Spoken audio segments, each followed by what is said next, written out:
Hello, friends, and welcome back to Stories About Entitled People.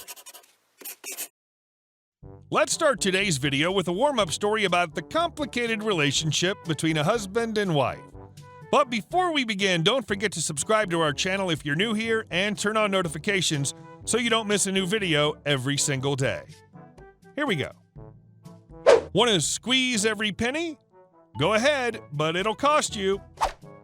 My ex and I have been at odds for a couple of years now about the custody of our kid. She's repeatedly lied to the court, made fake reports to the police, filed for restraining orders, the whole nine. None of this has worked. I've been battling it by being consistent and defending myself. One of her tactics has been to set her lawyer after me to demand every penny for every little thing. I started a new job back in January, with which came a nice pay raise. I told my ex of this. She did nothing. She would have received the increased child support payment following the next tax return anyway, so no bother. However, in the most recent conflict we had, her lawyer picked up on my change in circumstances and demanded that I adjust the child support payable with immediate effect as opposed to at the end of the tax year. I'm not legally obliged to do this, however, I comply. Like I said, I'm happy to pay child support and it'll reduce conflict. Now here's the kicker. I've just received my annual pay raise, 2.1%. Given my ex's stance that I absolutely must inform her of any change in circumstance, I've sent these details over. However, this equates to roughly only $2 a month difference. What this has done, however, is cost her about an hour's worth of time with her lawyer to calculate the difference at roughly $300 an hour. The time to recoup this legal cost with increased child support? 12 and a half years. And our second story. Remodel my house for free or I'll get you fired from your job. My brother's worked in commercial construction for about 20 years. Recently, a friend of his girlfriend went through a nasty divorce, and they've helped her out fixing a few things around the house, including replacing the stairs on the front entry to the house and sheetrocking, then painting the entire garage. Once the divorce was finalized, the friend decided she wanted to sell the house. A different friend, who's a realtor, told her if she did some upgrades and remodeling to the house, she could get a lot more money for it. Once she had decided what she wanted to have done to the house, she asked my brother if he would give her some estimates on materials, timeline, cost, etc. She wanted to remodel both bathrooms, put a new floor in the kitchen, and build a big, nice deck off the back with French doors opening out to it. All things that would add some nice value to the house. My brother did a little research, gathered the info he needed, and gave her an estimate. He broke it down into two sections, one showing the cost of materials and one showing estimated labor hours for the job. She thanked him and all was well. Fast forward about a month, my brother and his girlfriend were a few days away from leaving for a 10-day vacation when they get a call from the friend. She tells them that she has ordered the materials and they've arrived and are sitting in her garage. They can start the work whenever they want. After a few questions, it becomes clear that she assumed my brother was going to do the work. He told her that he could maybe help out on some weekends here and there, but they're about to leave on vacation. Then he has big projects at work waiting for when he gets back, so he can't do it, but he could help her find some people that could do the work at a very fair price. She then got pissed off. She claimed that she thought my brother was taking this vacation time to remodel her house. When they pointed out that she knew all along they were going on a cruise, she said they thought they'd canceled the trip. When they refused to cancel the trip to work on her house, she then said, "I guess I just can't count on you guys in my time of need." Well, that pissed my brother off, so he said, "First, we've already done a lot for you. Second, you're not in need. You have the money to pay for the work, you just want it for free. Third, you never even asked if I would do the work, you just assumed I would volunteer." With that, she replied, "I thought you guys were my friends." She then hung up.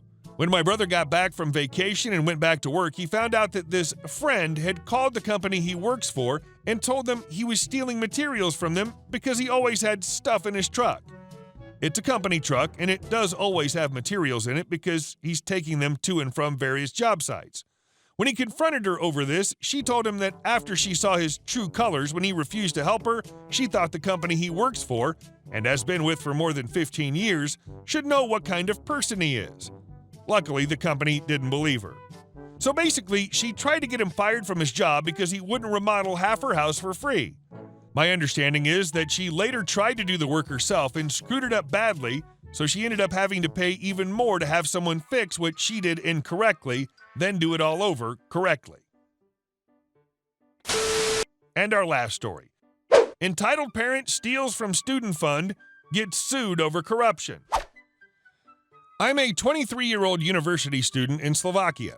The story evolves around our prom night and our funds, 2014-2015.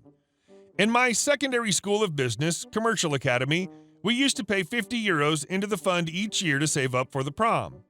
We had 29 students and accumulated 5,800 euros over a period of 4 years. The last year, we had to appoint a parent who will take care of the finances, managing the account, paying for the things we need, handling the alcohol, etc. Unfortunately, EM nominated herself. Other parents were just like, meh, I don't want to do that. This is where the story begins. EM, mother, was also a mayor in the small village I live in. My school was only about a 5-minute drive from my house to my school in a town nearby. I'd also been a really good friend with her son, John, when we were younger. John changed and became unbelievably spoiled over the years. When we entered our new school, he started rubbing his high life and how rich he is in everybody's face. Standard rich, spoiled a-hole. He was the first to get his new car, always the new iPhone, going on expensive vacations, etc. Simply nobody could be better or richer than him. As we come close to the prom night, we quickly find that our funds are almost drained out. The girls in our class were really shocked. They had planned the prom to the smallest detail with every cent put to use. We even had to end with 600 euros at the end of prom. Suddenly we had last 50 euros in the bank account. Back then, we didn't really care. EM just took more money than she should and will return it later. We asked EM where she spent the money. She just replied, I had spent it where you told me to. The rest I will put back. I didn't believe a single word, but since it was a night before the prom, we didn't care. The prom was nice. We had lots of fun, inviting parents and teachers alike with the best possible food and alcohol for the evening. The next day, we went over our account and found out we were actually 600 euros in debt. WTF just happened? We first checked with the EM. She gave 200 euros to the photographer, paid him even 200 euros for the job well done, really stupid, and even another 200 euros to get blurry discs instead of regular DVDs or CDs. We bought her BS for a time. We called photographer. Lo and behold, he only received 200 euros. Question was, where did the rest of the money end up? You guessed it right, in EM's pocket. It was not only that, a couple of 100 euros here, 100 euros there, and you get the picture. We estimated that out of the 5,800 euros we had originally, she borrowed 1,200. We told our class teacher and our parents about that. They were all furious at her. She was asked to present cash register receipts to see where the money went. She was read the whole day as she was trying to falsify the receipts.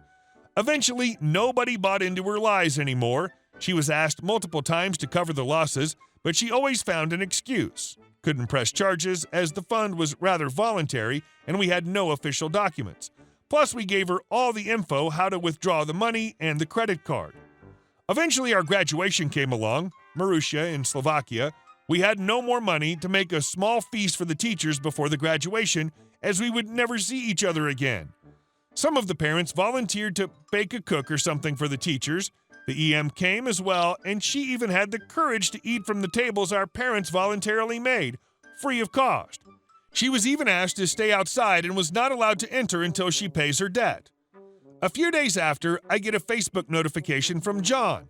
And boy, the audacity. If everyone in the class would give 20 euros more, we would cover the expenses. Suddenly, a rich brat turns into a choosing beggar. I told him no. He had a party in the evening since it was his birthday, so I went there and handed him a bottle of Jack Daniels because he gave it to me on my birthday, saying I could never afford it myself, and told him, we're done. I'm not your friend. I couldn't let it slide. Her husband had covered the expenses eventually, but it wasn't good enough. She stole from her son and from his classmates. From what I know, she is a fraud, tax evasion, accountancy fraud, falsifying documents, and even extortion. What we did is we rounded up what evidence we had on her for stealing from our fund, and we handed it all to the prosecutor who was investigating her case, working on her corruption charges at that time. It would give a great profile of the person who steals from her son. The trial was delayed several times due to her knowing some people, but we eventually put her under so much stress she couldn't even think straight.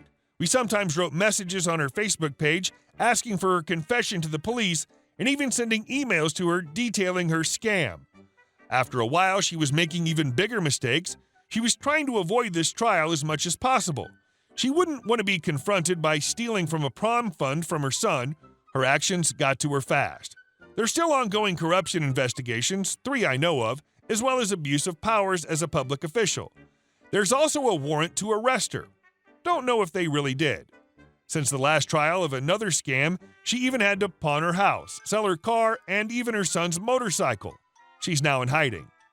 John didn't make it far either. As a spoiled brat, he was unable to find a steady job, had like 8 jobs in 2 years, and dropped out of college after only 1 winter semester. The only person I pity is EM's husband, John's father. He was the only actual nice guy in their family, even stood up for me once in primary school. EM didn't want to pay money she borrowed from a bunch of other people on his name, so she made him announce bankruptcy and possible insanity. The thing that gets me is the fact that she's not ignorant, she knows the law and blatantly chooses to break it. Hey guys, thank you all for watching the video. I'll see you in the next one.